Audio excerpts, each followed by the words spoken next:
Hello and welcome to the 18th time I have filmed this video, and welcome to your economy and your shops. I hope you enjoy this.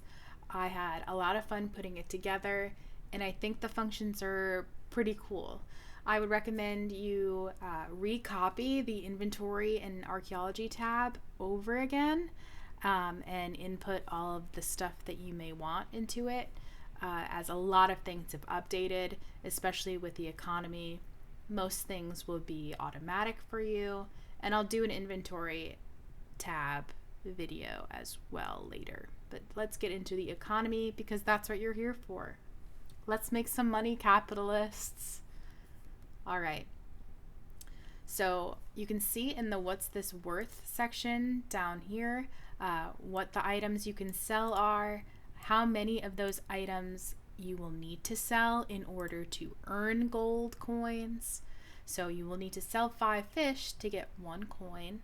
You'd need to sell 2 forageables of any kind. You can mix and match, so you can sell a mushroom and an herb together and you would get a coin.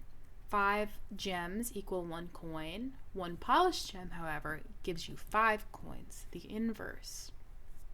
You can sell 10 crops for 1 coin. And then all of your basic cooked foods, so fish, stir fry, and the fruit tart, are all going to give you 2 coins if you sell them. And the forage soup will give you 3 coins, and the cake will give you 5 coins. So you do have some money makers. However, you do have to then decide if you'd rather have some money to buy things or if you'd rather gift those. So you do have to make those decisions. Now, the inventory tab is very fun for me personally. I'm going to give you some examples. So your available column is pulling directly from your inventory of your available column in there. And it's going to automatically update this column and also your inventory when you sell anything in this. So let's say I want to sell 10 of my gems, get 2 coins. So you can see it automatically subtracted the 10 from there.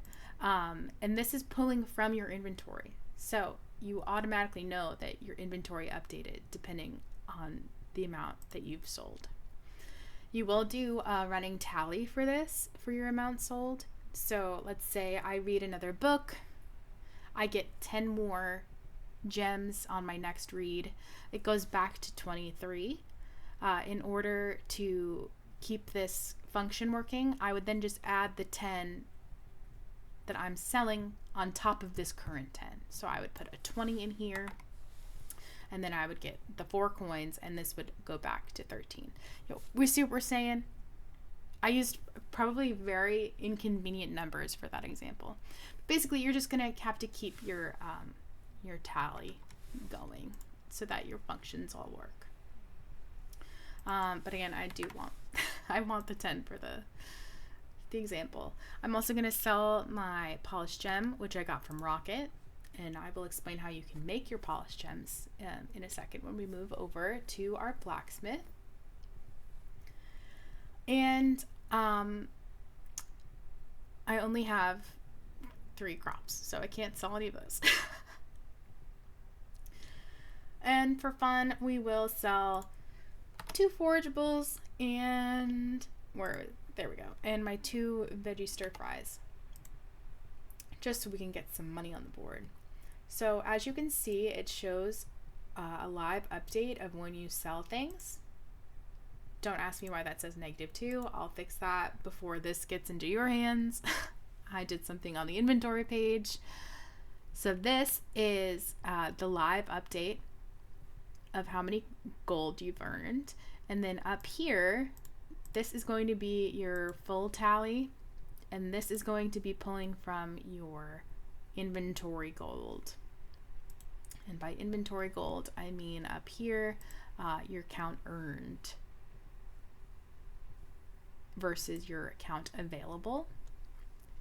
So your gold coins earned here is your earned, and then your gold coins in pocket is pulling from the actual money you have to spend.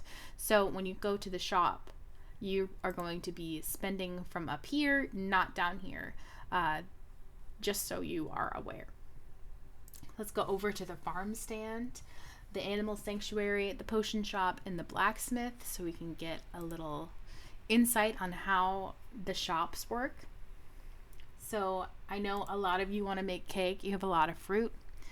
So all you need to do is buy some wheat. So let's say I'm going to spend my 2 gold on a wheat. I have bought a wheat. I've spent 2 coins. And if I go over to my inventory, it now populates a 1 in my wheat column. Fun! So that is all automatic based on what you buy here. It will show up in your inventory. Now, your adoption fee, another beloved thing people are waiting for.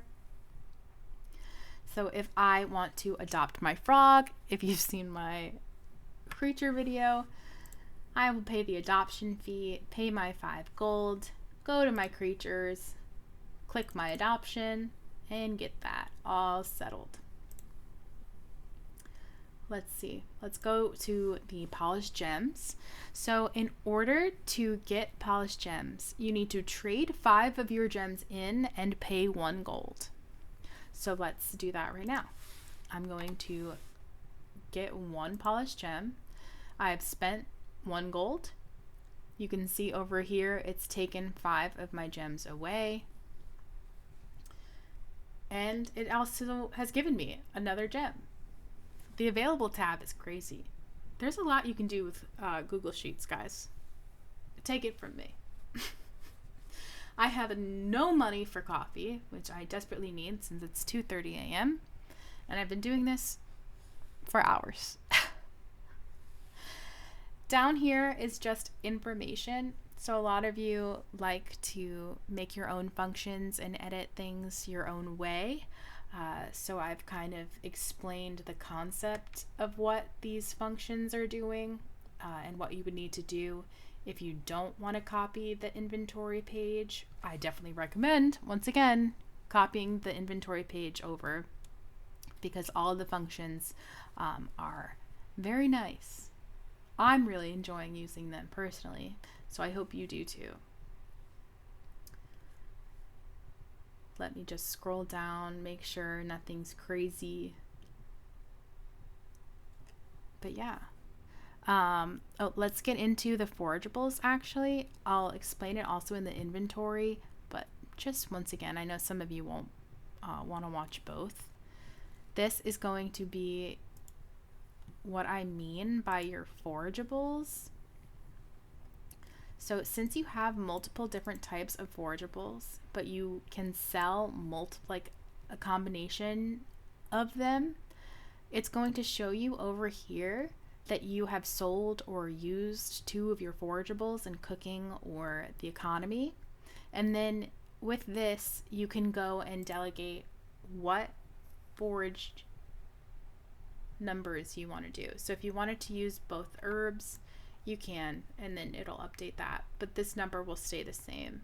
Just so you can do the math, you can click and drag, and it will do the math for you sometimes. Oh, I don't know why it's not doing the math now. But normally in the bottom right, it will do math for you. There you go, like that. It told me, there you go. I think it's because these don't have numbers in it, actually. Sorry. But then you could do 1 and 1, yada, yada, yada, yada, yada, yada. I hope this was helpful. Good night.